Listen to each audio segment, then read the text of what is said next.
right, next up is another Adam Edelman, who spent most of his life living in Iowa. He received his BA in Religious Studies from the University of Iowa in 2011, then spent 2 semesters teaching English and psychology at the City, Japan. His work has appeared in The Rusty Nail and Metazen. He is a current reader on Bat City Review this year as well. Adam.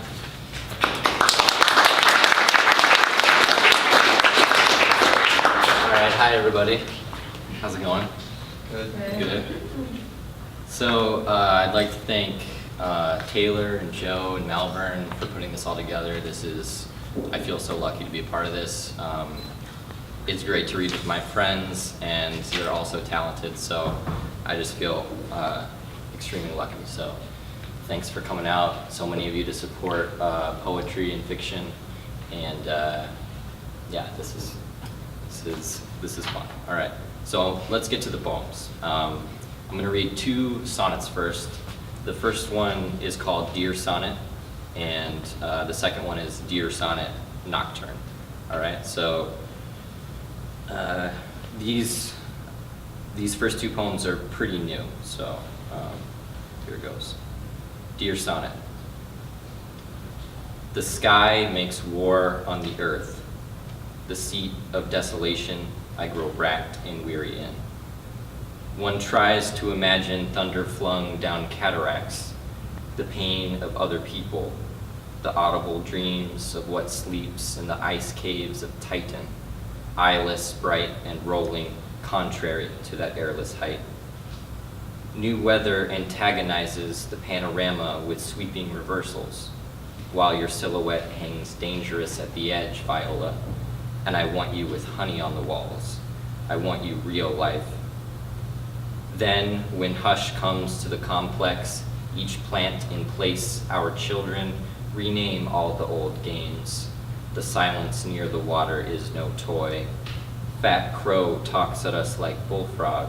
The girl I once loved separates each sticky leaf with the corner of her credit card. This, the silver needle, the line that stirs the glycerin. This, my eagle baffling empire.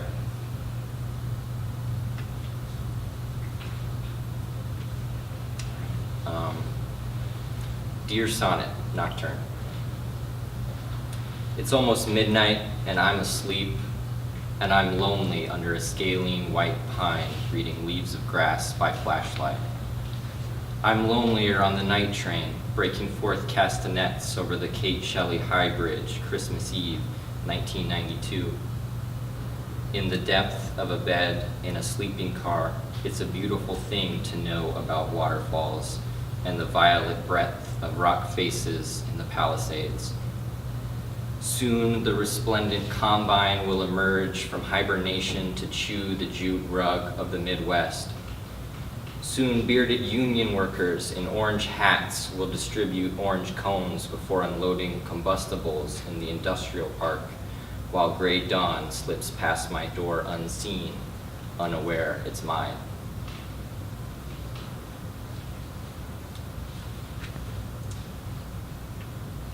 So this next one is also a newer poem that I've written since being here in Austin. So yeah, it's been incredible living here and becoming a part of this writing community. So many great people have inspired me, and yeah, this is one poem that I think I learned a lot from some of the other students I've been working with. So it's called Did You Know? Yes, nothing really happens. A great fog once unfurled the photo of a desert hanging in an abandoned sanctuary, but that was almost a decade ago, a different age. Back then, the light of a day would warm metal buttons on my clothes, the strangled weeds below my walkway fraught with activity. I can still see the dragonflies whizzing around like drones. There was a general sense of invisible fire burning everywhere, burning always. I can recall the moment of silence recurring in America. I am burning with that fire even now.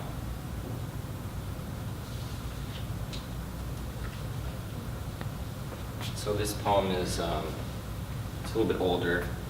I wrote it, I think, about a year ago when Malvern would have been opening up. So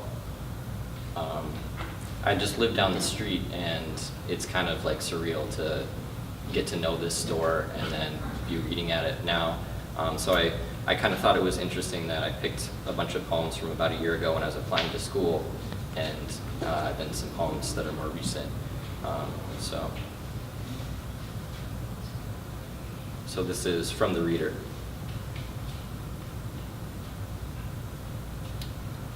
I was hoping more tangible manna would come of our talking, but the pieces arrived broken in the usual ways. You gave your English with a foreign tongue. I could only lay or do.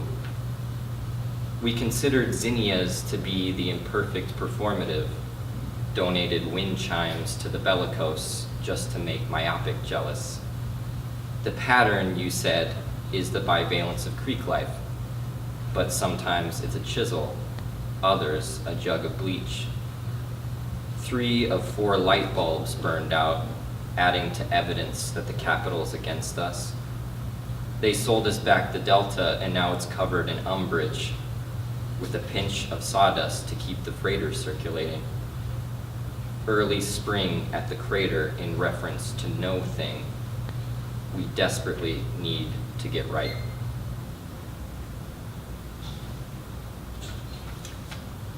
All right.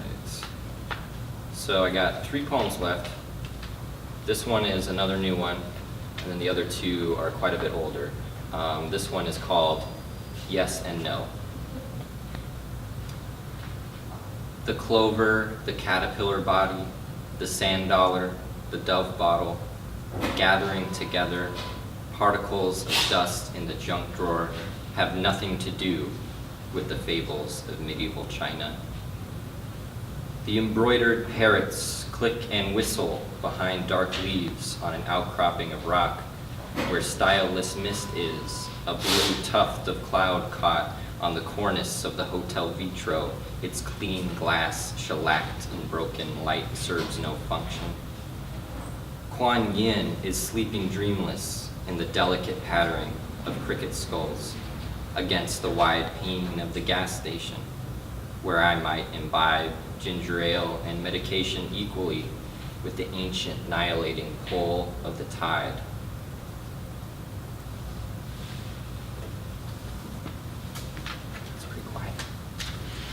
Is it going all right? You with me? Okay, good. All right, so this one is called Criteria.